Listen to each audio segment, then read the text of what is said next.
श्री शिवाय नमस्तुभ्यम हर हर महादेव। देखिए दोस्तों, आज का यह वीडियो आप सभी लोगों के लिए बहुत ही ज़्यादा खास होने वाला है। मात्र आपको हथेली पर एक चावल का दाना इस प्रकार से रख कर के अपनी मनोकामना को बोल देना है। महादेव की कृपा से आपकी जो भी मनोकामना होगी वह निश्चित रूप से परिपूर्ण होगी। यदि आपका कोई भी कार्य है जो कई दिनों से अटका हुआ है, चाहे वह कार्य नौकरी से संबंधित हो, जमीन जायदाद से संबंधित हो, कोई भी कोर्ट कचहरी का कार्य है काफ़ी समय से परिपूर्ण नहीं हो पाया है, आपकी कोई भी मनोकामना है, हृदय की बात है जो अभी तक परिपूर्ण नहीं हो पाई है, उपाय कर कर के थक चुके हो, नौकरी अभी तक नहीं लग पाई है, कई अधिक आपने मेहनत कर ली है, या फिर आपके घर में बीमारियों का घर बन चुका है, तो आपको मात्र इस छोटे से उपाय को करना है। जिस कामना से करोगे वह निश्चित ही परिपूर्ण होगी। पूज्य गुरुदेव की ही कथा को सुन करके और समझ करके ही आपको समझाने का पूरा प्रयास करेंगे। लेकिन उससे पहले वीडियो को लाइक करें, चैनल को सब्सक्राइब करें और कमेंट में श्री शिवाय नमस्तुभ्यम या फिर ओम नमः शिवाय जरूर लिखें।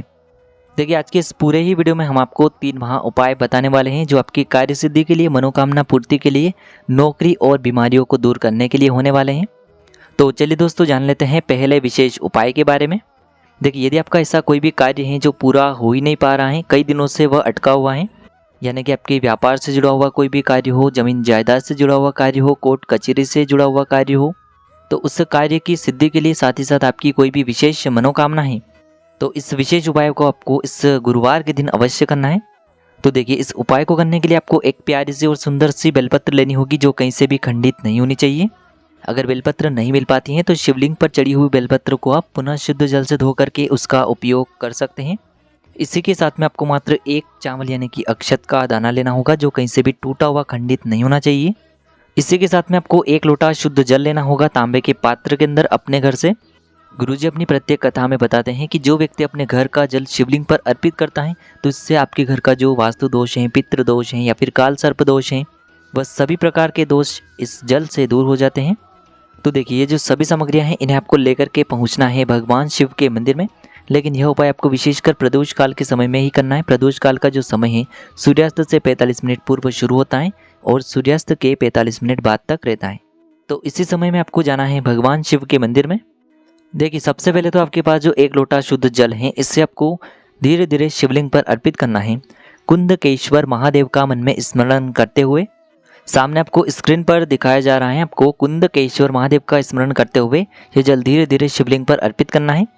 अब देखिए दोस्तों, आपके पास जो बेलपत्र हैं इससे आपको जिस स्थान से बेलपत्र की तीनों पत्तियां जुड़ी हुई होती है वहां से आपको इस बेलपत्र को पकड़ना है और इस बेलपत्र को आपको शिवलिंग पर अर्पित कर देना है अपना नाम और गोत्र को बोलते हुए। लेकिन यह बेलपत्र आपको एक विशेष प्रकार से समर्पित करनी है, यानी कि जो डंडी है उसका मुख आपकी तरफ रहेगा, पत्ती वाला भाग आपके विपरीत तरफ रहेगा। इस प्रकार से आपको ये बेलपत्री शिवलिंग पर अर्पित करनी है। तो इस प्रकार से अपना नाम और गोत्र को बोलते हुए ये बेलपत्री आपको शिवलिंग पर अर्पित करनी है। अब अंत में जो आपके पास एक चावल यानी कि अक्षत का दाना है उसे आपको अपने सीधे हाथ की हथेली पर रखना है। उस पर आपको थोड़ा सा जल डालना है और जल डालने के बाद आपकी जो भी विशेष कामना है उसे आपको महादेव से बोलना है। और ये चावल का दाना आपको जो आपने बेलपत्र समर्पित किए हैं उसी के ऊपर आपको ये चावल का दाना अर्पित कर देना है। फिर अंत में आपको शिवलिंग के सामने 2 मिनट बैठ करके जिस भी मनोकामना के लिए आपने यह उपाय किया है वह मनोकामना पूर्ति की आपको महादेव से कामना कर लेनी है। जो भी व्यक्ति इस प्रकार से यह एक चावल के दाने वाला उपाय करता है, महादेव की कृपा से उस व्यक्ति की वह जो मनोकामना है निश्चित रूप से 3 महीने के अंदर ही परिपूर्ण हो जाती है। तो बहुत ही आसान सा और सुंदर सा उपाय है, करके जरूर देखना, आपको निश्चित ही लाभ होगा। अब दोस्तों, हम जानते हैं दूसरे उपाय के बारे में। देखिए, यदि आपको कई अधिक मेहनत करने के बावजूद भी, कई अधिक प्रयास करने के बावजूद भी आपको सफलता नहीं मिल पा रही है, कई सालों से आप तैयारी कर रहे हैं लेकिन आपकी नौकरी नहीं लग पा रही है, विशेषकर नौकरी प्राप्ति के लिए पूज्य गुरुजी ने यह उपाय बताया है, या फिर आप कोई भी व्यापार प्रारंभ करना चाहते हैं लेकिन वह प्रारंभ नहीं हो पा रहा है, आपको उसमें सफलता नहीं मिल पा रही है, तब भी आप ये उपाय कर सकते हैं। तो देखिए, इस उपाय को करने के लिए सबसे पहले तो आपको मात्र 1 लोटा शुद्ध जल लेना होगा तांबे के पात्र के अंदर अपने घर से। इसी के साथ में आपको मात्र 1 चुटकी हल्दी लेनी होगी। देखिए, आपको कोशिश करनी है कि आपको पीसी हुई हल्दी नहीं लेनी है। आपके पास यदि गांठ वाली हल्दी है तो उसे आपको अच्छे से पाउडर के रूप में तैयार करना है। तो मात्र आपको 1 चुटकी हल्दी लेनी है और इसी के साथ में आपको मात्र 1 कमल गट्टा लेना होगा। देखिए, कमल गट्टा जो है आपको किसी भी पूजन सामग्री की दुकान पर बहुत ही आसानी से प्राप्त हो जाएगा, मात्र 1 से 2 रुपये के अंदर। तो मात्र आपको 1 कमल गट्टा लेना होगा। और इसी के साथ में आपको किसी भी प्रकार का लाल पुष्प ले लेना है। आपके आसपास जो भी लाल पुष्प हैं, मात्र आपको एक लाल पुष्प लेना होगा। अब देखिए दोस्तों, सबसे पहले तो आपने जो एक चुटकी हल्दी ली थी उसे आपको उस पात्र के अंदर ही डालना है। फिर आपने जो कमलगट्टा लिया था उसे भी आपको पात्र के अंदर डाल देना है, और आपने जो लाल पुष्प लिया था उसे भी आपको उसी पात्र के अंदर डाल देना है। अब देखिए, इस पात्र को लेकर के आपको पहुंचना है आपके घर के आसपास जो भी हरि विष्णु नारायण जी के स्वरूप का मंदिर है, चाहे वह राधा कृष्णा का मंदिर हो, चाहे वह लड्डू गोपाल जी का मंदिर हो, चाहे वह भगवान श्री राम का मंदिर हो, चाहे भगवान विष्णु जी का ही मंदिर हो, तो वहाँ पर आपको इस पात्र को लेकर के पहुँच जाना है। देखिए, मंदिर पहुँचने के बाद जो मंदिर की चौखट होती है वहाँ पर आपको इस पात्र को रख देना है। यानी कि मंदिर की जो चौखट होती है ना, वहाँ पर आपको ये जो पात्र है इससे रख देना होगा। अब इस पात्र को मंदिर की चौखट के वहाँ पर रखने के बाद आप जिस भी मंदिर में गए हैं, जिस भी मंदिर की चौखट पर आपने ये पात्र रखा है, उसी मंदिर की आपको 7 परिक्रमा करनी है। और जब भी आप 7 परिक्रमा इस मंदिर की करेंगे, लेकिन आपको एक परिक्रमा करनी है मंदिर की, फिर आपको 7 बार ओम नमः शिवाय इस मंत्र का जाप करना है। फिर आपको मंदिर की दूसरी परिक्रमा करनी है, फिर आपको 7 बार ओम नमः शिवाय इस मंत्र का जाप करना है। इस प्रकार से आपको प्रत्येक बार परिक्रमा करने पर ओम नमः शिवाय इस मंत्र का 7 बार जाप करना है। अब परिक्रमा करने के बाद इस कलश को आपको वहाँ से उठाना है, और इस कलश के जल को आपको किसी भी पीपल के वृक्ष की जड़ में अर्पित कर देना है। देखिए, आपको ये जो जल है पीपलेश्वर महादेव का मन में स्मरण करते हुए ही पीपल की जड़ में अर्पित करना होगा।